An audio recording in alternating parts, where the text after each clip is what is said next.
Hello friends, welcome back to my another blog. कैसे हैं आप सभी? आई होप बहुत अच्छे हैं। 2 दिन से ब्लॉग नहीं आ पाया क्योंकि तबीयत कुछ ज़्यादा ही ख़राब थी।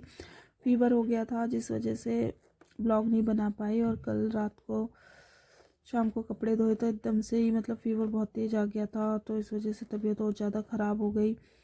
और सुबह उठने में भी काफ़ी लेट हो गया जिस वजह से बेटी को स्कूल भी नहीं भेज पाई मैं आज। और फिर मेडिसिन लेके थोड़ा रेस्ट किया तो उसके बाद थोड़ी सी तबीयत थोड़ी बेटर लगी। तो उसके बाद फिर उठ के घर के सारे काम निपटाए क्योंकि सारा घर पूरा फैला हुआ था, हर जगह कपड़े बर्तन सब ऐसे ही रखे हुए थे क्योंकि सुबह के काम बहुत ज़्यादा होते हैं और अपने काम हैं अपने आप ही करने हैं, तो इसलिए बस अपने काम खुद को ही करने हैं, खुद को ही समेटना है सब। तो बस उठ गई थी जब तबीयत ठीक थी, तो फिर क्या है किस लिए लेटे रहना। और फिर मन भी नहीं लगता कि लेटे रहे तबीयत ठीक रहे तो, और घर ऐसा फैला रहे तो बिल्कुल भी मन नहीं करता। तो बस फिर यहाँ आ गई थी। कल शाम को कुछ कपड़े धोए थे, इन्हें सुबह डाल दिए थे ऊपर छत पे सूखने के लिए। इनको ला के फिर यहाँ पे इनको भी तय लगा देते हैं और फिर इसके बाद इनको हर किसी के कपड़े को अलग अलग रख दिए थे तय लगा के। अब सबके कपड़े एक एक करके उठा के आराम से उनके कबर्ड में रख देंगे।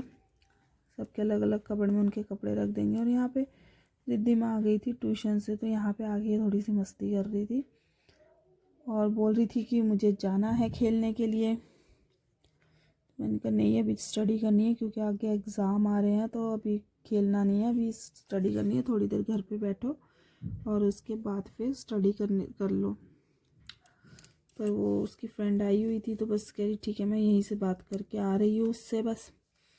तो बस वही वो अपने फ्रेंड से यहीं पे बात कर रही थी और फिर आ गई थी वो जल्दी ही। फिर थोड़ा सा स्नैक्स वगैरह लेके फिर वो यहाँ पे बैठ गई थी अपनी स्टडी के लिए। तो बस यहाँ पे मैं उसको, एग्ज़ाम का टाइम है तो बच्चों के साथ थोड़ा टाइम तो स्पेंड अपना करना ही पड़ेगा। बच्चों को तो टाइम देना ही पड़ेगा क्योंकि देखना है कि कितनी तैयारी है नहीं है उनकी। तो फिर बस वही मैं उसको पढ़ा रही थी, उसके क्वेश्चन आंसर सब, उसके क्वेश्चन आंसर्स कुछ सुना रही थी। तो बस मैं भी सुन रही थी, टेस्ट ले रही थी उसका, फिर कुछ डाउट्स क्लियर किए।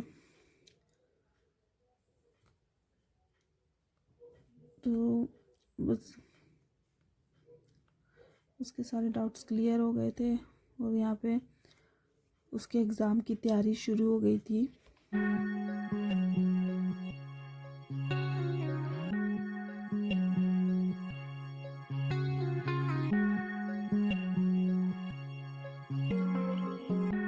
और बस रात भी हो रही थी तो मैं इसको ज़्यादा देर नहीं बिठा के रखूँगी क्योंकि सुबह फिर इसको स्कूल भी जाना है। तो अब इसके बालों में ना सारे उलझन हुए पड़े हैं सारे बाल का।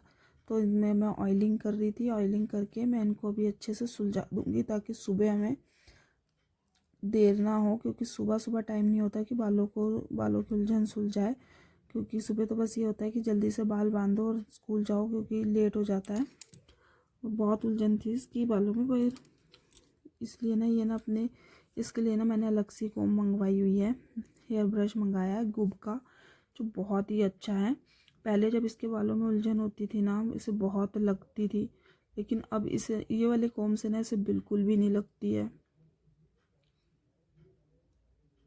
बहुत आराम से इससे उलझन सुलझ जाती है और ये बहुत इजीली सुलझ जाते हैं सारे बाल इससे, और बिल्कुल भी दर्द नहीं होता। इसलिए रिद्धि में आराम से बैठ के सुलझा लेती, लेकिन पहले उतना, और इससे बाल भी बहुत कम टूटते हैं। अगर 80% बाल आपके इससे नहीं टूटेंगे, लेकिन टूटते हैं लेकिन बहुत कम। पहले तो उसके कि जब भी उलझन सुलझाओ ना तो बहुत बाल निकलते थे, अब तो बल्कि उसके आधे के आधे हो गए हैं। निकलते हैं लेकिन बहुत कम, और पेन भी कम होता है और वो अच्छे से बालों को सुलझा लेती है। वरना पहले तो बहुत ही उसे दर्द होता था, वो सुलझाना नहीं चाहती थी बालों को। और इसको जब से हेड वॉश करती है ना तो बाल कुछ ज़्यादा ड्राई से हो जाते हैं, इसको उलझ जाते हैं पूरी तरह से। इस वजह से ना इसको पेन होता है। इसलिए ऑयलिंग करके फिर मैं इससे करती हूँ ना तो इसके बाल एकदम अच्छे से सुलझ जाते हैं। देखिए एकदम सुलझ के और एकदम